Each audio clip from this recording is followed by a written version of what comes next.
Hi guys, and welcome to another Watch Geek video and another unboxing and first impressions. Today we're unboxing a debut model from a new brand called Tool Watch Co. This is their first model called the Arctic Explorer, and they'll be launching it on Kickstarter on the 2nd of November, so in a couple of days. So let's open the package and see how this watch looks like.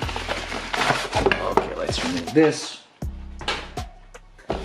And here's the box. The box is a cardboard box, but a weird kind of structure. Pretty cool, like that rough paper. You have Tool Watch Co. written on it, Mountain Peak, and the whole box is pretty much like that. Let's open it. Inside we have some cards. Thank you for reviewing the Arctic, because this is a review sample that's going to be sent around. So once I end up recording it, I will be sending it next to the next person. Here we have some pictures of the watch, which I won't show you because we want the watch to be the surprise. Here are also some gloves which are used for reviewing. I never use them, so I won't be using them now as well. Here's another pouch. It says Tool Watch Co. Let's move this away, and this is like suede leather. So let's open it and see how the actual watch looks like. And here it is. Pretty cool. So let's zoom in.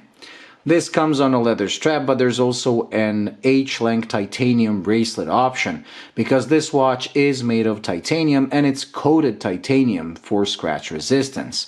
It comes with a sapphire crystal, it's a boxed sapphire, and the movement used is a Sellita SW200.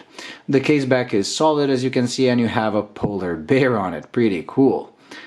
Anyways, that's it. So when it comes to the specs of this watch, this is a 38mm case with about 46 point something in lug to lug. So pretty cool size for my 6.7 inch wrist.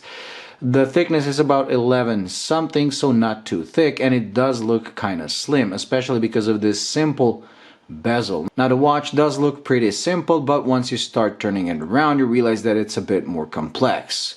The whole watch has a brushed finish, but the bezel, as you can see, has the side polished. And I like this because it gives it a bit of flair, but it's protected from scratches, because this type of finish, the brushed one, handles the scratches the best.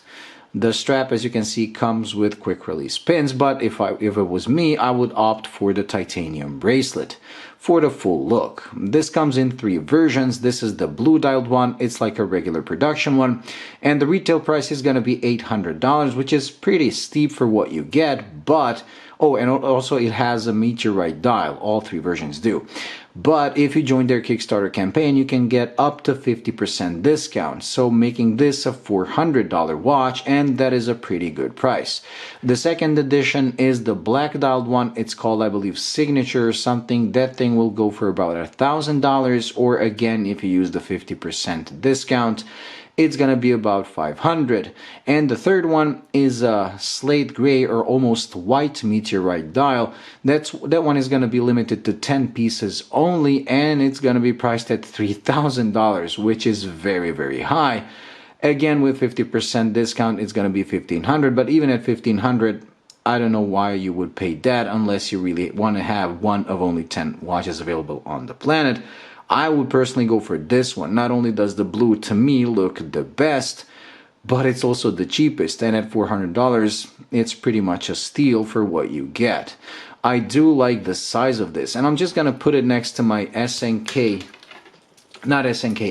111, so you can see them side by side. This is a 37mm watch with a 44mm lug to lug. This is a 38 with 46.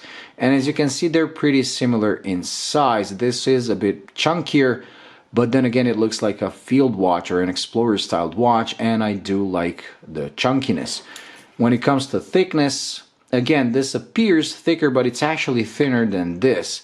It's just that this one has like a very thin case, but a very, very thick case back and bezel, while this one has all the thickness in the case, resulting in a watch that looks a bit thicker, but on wrist, I can bet you this is gonna look more snug than this.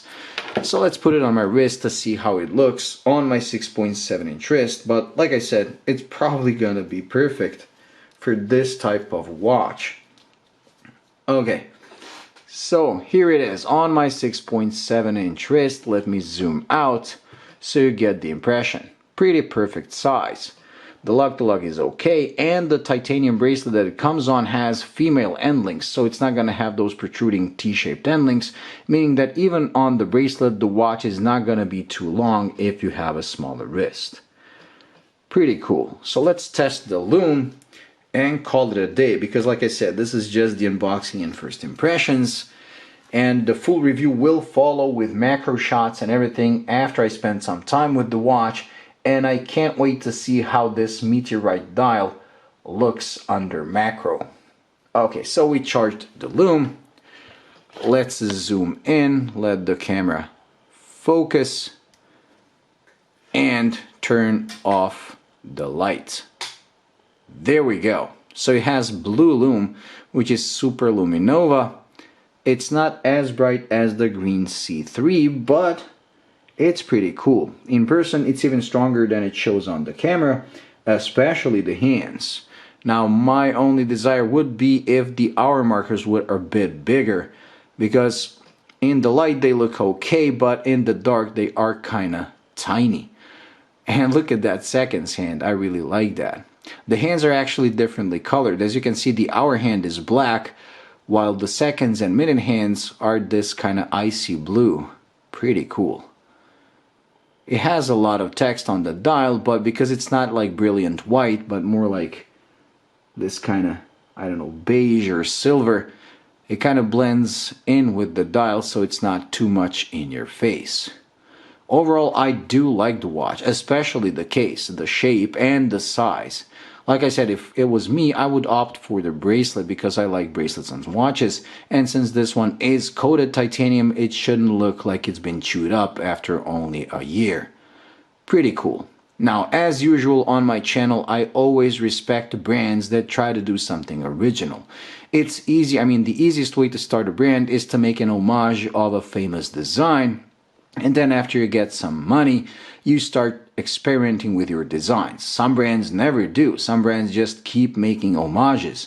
But when a brand decides that their first model is going to be something original, they automatically deserve my respect, because it takes courage and balls, and especially when you make something smaller. So kudos to that. And this is the reason why I'm very proud to feature this watch on my channel, and any other brand that's original and not afraid to do their own thing. Anyways, that's it when it comes to this unboxing, so stay tuned for the full review. I hope you enjoyed and found it useful. If you did, please like and subscribe, and until the next video, bye.